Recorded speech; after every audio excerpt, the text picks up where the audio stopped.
याद रखना कि जो प्रोग्रामिंग है ना, प्रोग्रामिंग वो बंदा एक दफ़ा ही सीखता है।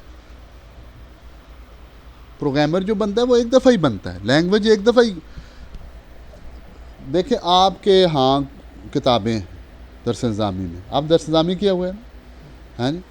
दरस निज़ामी के अंदर किताबें हैं, तो वहाँ एक टॉपिक है जी असूल फ़िक़ह, ठीक हो गया। अब उसकी किताब है असूल शाशी। तो मुझे बताया असूल शाशी को जिसने सही समझ के पढ़ लिया एक दफ़ा, तो उसके बाद जो किताबें आती हैं उसके लिए आसान हो जाती है कि नहीं हो जाती? हो जाती हैं। तो यही इसी तरीके से है कि कंप्यूटर लैंग्वेज को आपने, आपका जहन प्रोग्रामिंग वाला बन गया है और लैंग्वेज कोई एक भी आपने सीख ली है, ठीक हो गया।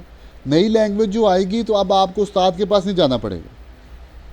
हमने जब शुरू में ही वो सीखा वही सीखा, बाद में हम किसी उस्ताद के पास नहीं गए। जो नई लैंग्वेज आई उसमें देखा जी नई चीज़ क्या आई है, इधर आई, इधर आई, इधर आई, बस क्या जी वो क्या हो जाता है, कवर हो जाता है। तो ज़बान एक दफ़े सीख जाती है। तो वर्ड प्रेस की जहाँ तक बात है, वर्ड प्रेस जो है ना, ये ऐसी चीज़ नहीं है कि जो मुंजमद हो, जामिद हो, ठीक हो गया। वर्ड प्रेस जो है ना ओपन सोर्स है, ये किसी कंपनी की बनाई हुई नहीं है, ये ओपन सोर्स है और ये फ्री है। ओपन सोर्स का मतलब ये होता है कि इसके जो डायरेक्टर्स हैं वो सब जो है ना इसको फ्री इस पर काम कर रहे हैं। लोग भी काम करते हैं, लोग काम कर नई चीज़ें बनाते हैं, उनको बेचते हैं, वो इसमें ऐडअप कर देते जाते हैं। इसका मतलब है ये पीछे नहीं रहेगी, ये बढ़ती रहेगी, क्योंकि हर तरफ से उसको क्या मिल रही है, हेल्प मिल रही है और वो आगे जा रही है। इसलिए वर्ड प्रेस जो है ना बहुत पहले जो है ये बना था फ्री में, ब्लॉगिंग साइट्स बनाने के लिए बना था, मगर अब जो है ना हर तरह की चीज़ इसमें जो है ना वो बन रही है और आगे चल रही है, ठीक हो गया। अच्छा जी, अब एक नया एट्रीब्यूट्स की तरफ हम चलते हैं। ये है जी एट्रीब्यूट्स डॉट HTML।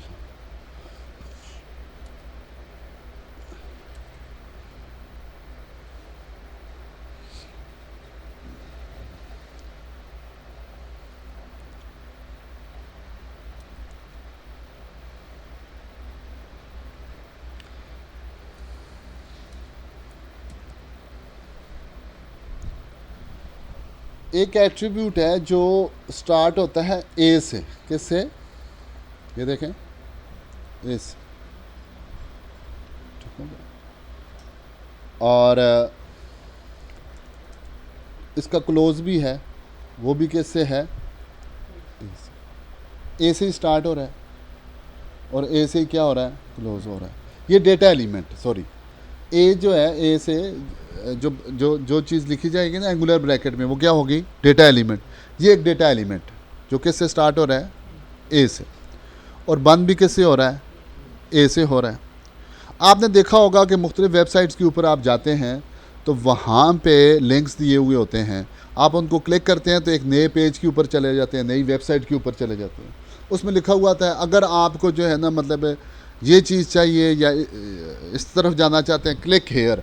तो जब आप क्लिक हेयर करते हैं तो एक नया पेज खुल जाता है, एक नई वेबसाइट खुल जाती है। तो इसका मतलब ये है कि ये जो ए इस्तेमाल होगा ये हमारे पास, तो ये एक लिंक के लिए, किसके लिए, लिंक बनाने के लिए जो है ना इस्तेमाल होगा। मगर उसमें जो एट्रीब्यूट्स हम इस्तेमाल करेंगे, ये देखें, मैं यहाँ पे लिखता हूँ विज़िट आवर साइट, वेबसाइट लिख देते हैं, ठीक हो गया। ये मैंने टाइटल दिया है विज़िट आवर वेबसाइट, ठीक हो। आम लोग ऐसे करते हैं, एक वेबसाइट बनती है और वो अपने नीचे जाकर वो कहते हैं अवर अदर साइट्स, अवर, हमारी और साइट्स, वेबसाइट जो हैं जो हमारे रिलेटेड, उसके उसके क्या देते हैं, लिंक देते हैं। वहाँ जो लिंक दिए होते हैं वो इस कमांड से दिए होते हैं। देखिए मैंने लिख दिया ये ए से स्टार्ट किया और ए से ये क्या किया, क्लोज़ किया। मगर ये याद रखना, एक लफ्ज़ है एट्रीब्यूट्स। क्या है, एट्रीब्यूट्स। एट्रीब्यूट्स का मतलब है औसाफ, वसफ़, ठीक हो गया। डेटा एलिमेंट से क्या मुराद है? दरवाज़ा ये डेटा एलिमेंट है। दरवाज़ा क्या है? बात समझ रहे नहीं समझ रहे? ओए बोलो ना, दरवाज़ा क्या है? इस कमरे का क्या है? ये डेटा एलिमेंट है। इस दरवाजे का जो कलर है वो एट्रीब्यूट है।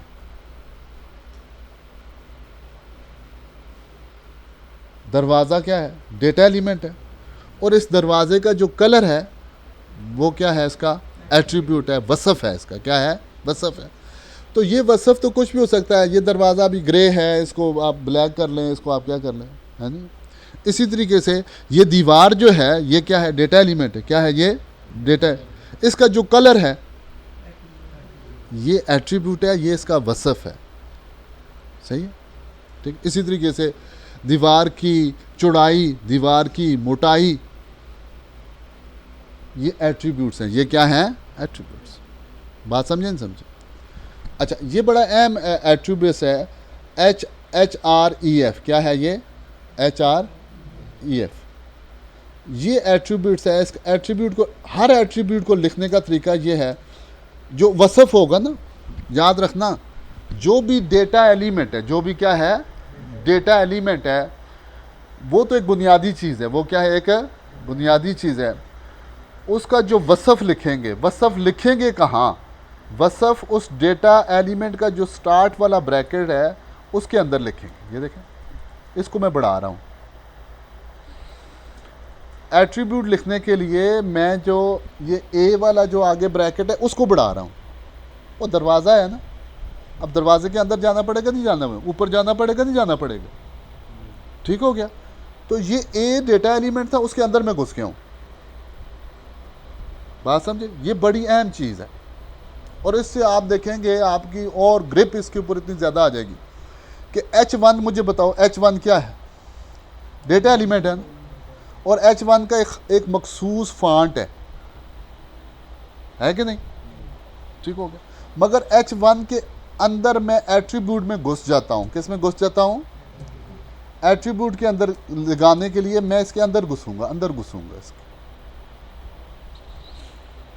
अंदर घुस के मैं कहूँगा, अंदर घुस के कोई मैं इसके एट्रीब्यूट दूंगा, वसफ़ दूंगा। मैं कहूँगा स्टाइल। अब वो जो वसफ़ हैं वो हैं 10-12, वो आप सीख लेंगे। उसको लिखने का क्या तरीका है वो भी आप सीख लेंगे, तो आपके लिए क्या हो जाएगी? ज़िंदगी आसान हो जाएगी। कि जो H1 था असल में वो तो HTML का अपना एक स्टैंडर्ड था। आप उसके अंदर घुस के उसने आपने स्टाइल कह के और आगे जो है ना आपने उसको कह दिया कि जी फ़ॉन्ट साइज़, क्या कह दिया आपने? Font size. और फ़ॉन्ट का साइज़ दे दिया, आप अपनी मर्ज़ी का बढ़ा दिया, कम कर लिया। आपने कहा कि जी स्टाइल के अंदर कलर कर लिया, क्या कर लिया? कलर। और कलर में आगे जो है ना आपने अपनी मर्ज़ी का कलर दे दिया। बात समझे नहीं समझे? तो एट्रीब्यूट्स बड़े अहम चीज़ें हैं। तो समझ तो गए ना एट्रीब्यूट्स को, और जहन में जब बंदे को समझ ना आए ना, इंटरेस्ट ख़त्म हो जाती है। ख़त्म होती है कि नहीं होती? ये बात समझ आई है कि जी एक चीज़ है ये दीवार, वो तो डेटा एलिमेंट है। अब इसका कलर क्या होगा, फलां क्या होगा, हाइट क्या होगी, चौड़ाई कितनी होगी, उसको हम किससे कवर करेंगे? एट्रीब्यूट से। किससे कवर करेंगे? एट्रीब्यूट। तो ए जो है, ए हमें जो है ना ये डेटा एलिमेंट है, और इसको हमें जो है ना वो लिंक प्रोवाइड करता है आगे जाने के लिए। मगर जाएंगे कैसे? ये जो HREF जो है, हाइपर लिंक जो है, ये देने के लिए, ये याद रख लो, ये एट्रीब्यूट है। अब देखें ये जो Notepad++ है वो भी समझ रहा है कि HREF कोई चीज़ है, कोई आर्डर है, कोई क्या है? आर्डर है। उसने क्या थीम इस्तेमाल किया Notepad++ ने? डेटा एलिमेंट को कौन सा कलर दे रहा है? ब्लू कलर दे रहा है। डेटा एलिमेंट को कौन सा दे रहा है? ब्लू कलर दे रहा है ना, कि नहीं दे रहा? देखे सारे डेटा एलिमेंट आपको नज़र आ रहे हैं किस कलर में है? ब्लू कलर में। और आगे जो उसने स्टार्ट किया कलर एट्रीब्यूट का, तो वो रेड से, किससे स्टार्ट लिया? रेड से कर लिया। अब देखिए इसको लिखने का तरीका क्या है। ये इक्वल साइन आप डालेंगे। क्या डालेंगे? Equal sign. और उसके बाद ये डबल कोटेशन मार्क आपने डाल दिया। अब ये क्या है? इसको कहते हैं URL। जो कोई भी वेबसाइट है, अब वहाँ से उस वेबसाइट का एड्रेस उठा के ले आएँ, ठीक है। आप कहीं भी चले जाएं, ठीक है, उस वेबसाइट का, ये फॉर एग्जांपल ये वेबसाइट है ना W3 स्कूल, है नी,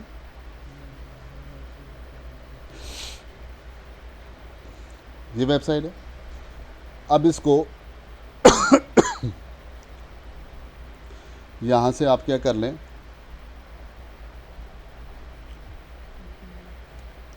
कॉपी कर लें,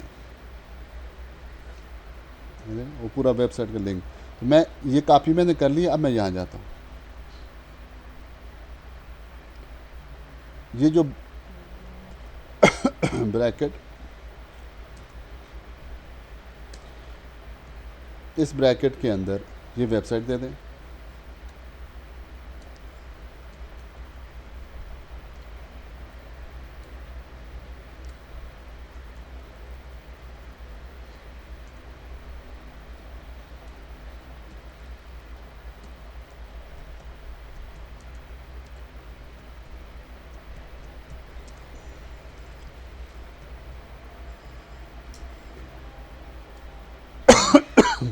ये देखें,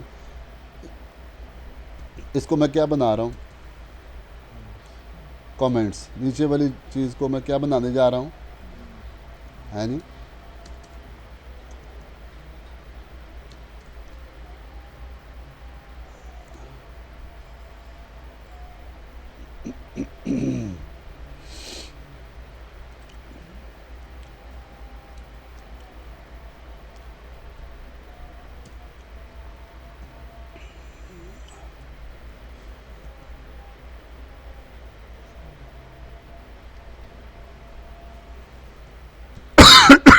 ये कमेंट्स बना दिया, ठीक हो गया।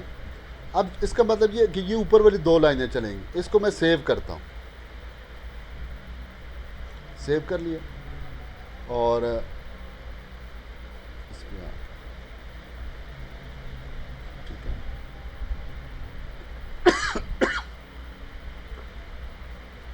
अब देखिए, मैं एक जगह पे लिखा हुआ था, मैं बीच में क्या ले आया, BR, लाइन को क्या करने के लिए, ब्रेक करने के लिए।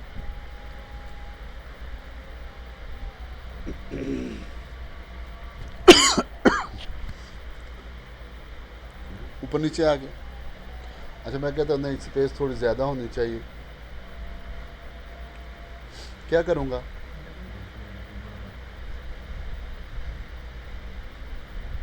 तीन स्पेस कर देता हूँ।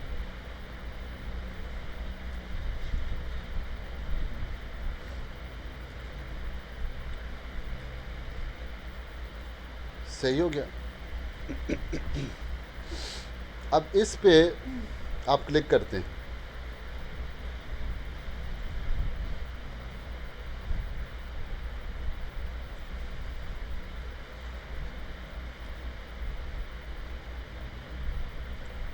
ये BR पूरा नहीं लिखा।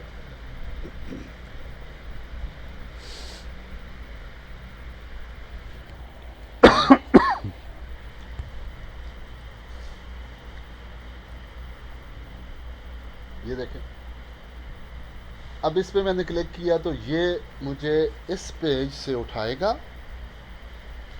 और जो URL मैंने दिया हुआ था, है नी, या कोई पेज आपने लिखा हुआ है, अपना लोकल पेज लिखा हुआ है, वो उसका एड्रेस इधर नाम दे दें। बात समझे नहीं समझे? क्या आपका मेन पेज बना, आपने 50 पेज बनाए हुए हैं।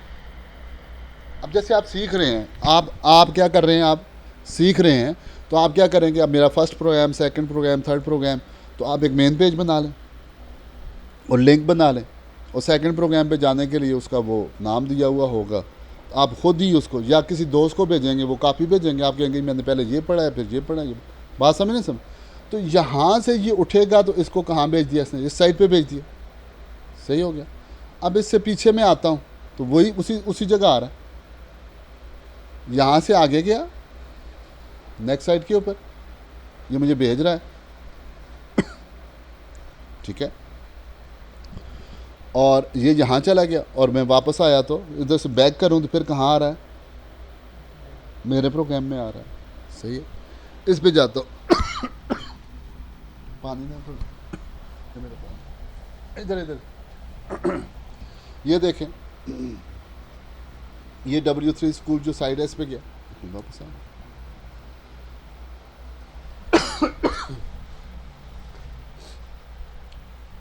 बताएं जी, इसकी समझ आए कि नहीं आई? ये बड़ा अहम है। एक लिंक बनाने के लिए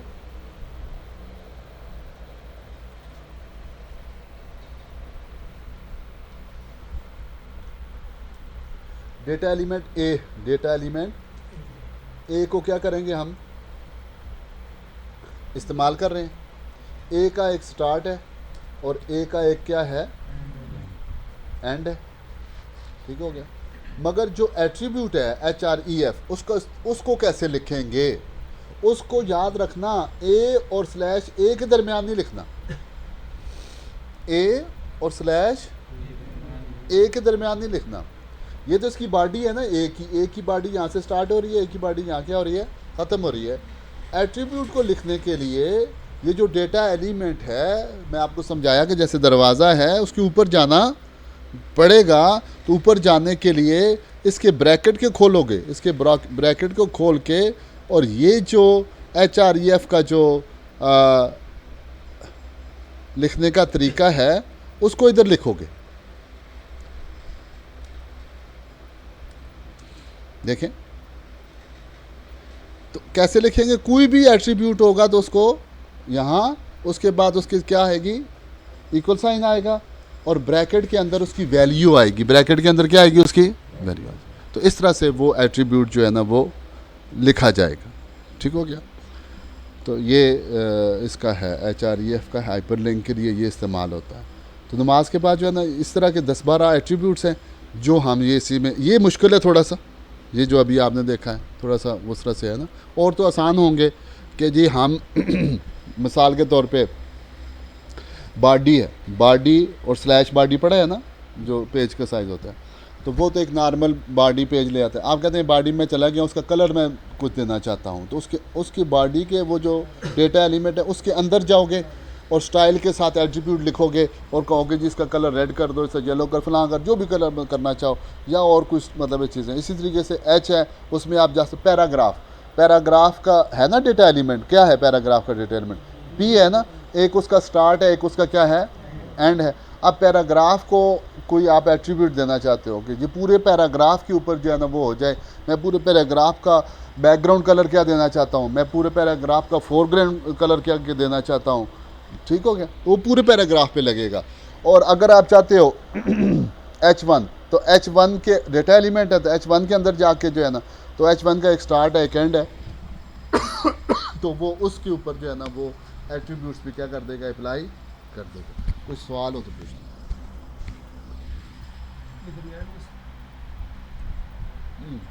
स्पेस ए के बाद स्पेस देना है, क्योंकि स्पेस नहीं देंगे उसको समझ नहीं आएगी। ये देखें ख़त्म हो गया उसके लिए, उसको समझ नहीं आ रही डेटा एलिमेंट क्या है। तो डेटा एलिमेंट का जो करैक्टर होगा उसके बाद क्या देनी है आपने, स्पेस देनी है। ये स्पेस का बड़ा अहम रोल होगा, आगे आप देखेंगे। जो पाइथन लैंग्वेज है, पाइथन लैंग्वेज जो है, तो वो भी इंशाल्लाह इसमें हम शुरू करेंगे, तो उसमें आप देखेंगे तो स्पेस का भी बड़ा, वो अगर उसकी एक तरतीब होती है, वो कहता है मुझे स्पेस दो, जो सब चीज़ लिखते हो तो स्पेस दे देते हो। अगर वो कहते हैं एक स्पेस दिया तो फिर एक ही रखना, अगर 2 दी हैं तो फिर हर जगह 2 का ही स्टैंडर्ड मेंटेन करना। और अगर आपने एक नेक्स्ट चीज़ लिखनी है तो 4 स्पेस से स्टार्ट कर लिया तो फिर 4 का ही क्या करना, स्टैंडर्ड मेंटेन करना। तो इस तरह से वो लेके जाता है फिर जो है ना, मतलब है। तो यहाँ भी स्पेस है, स्पेस को पीछे हटाते हैं तो वो कर देते। और कुछ शाबाश, फिर नमाज के लिए जाते हैं और 5:30 बजे है ना, ठीक है।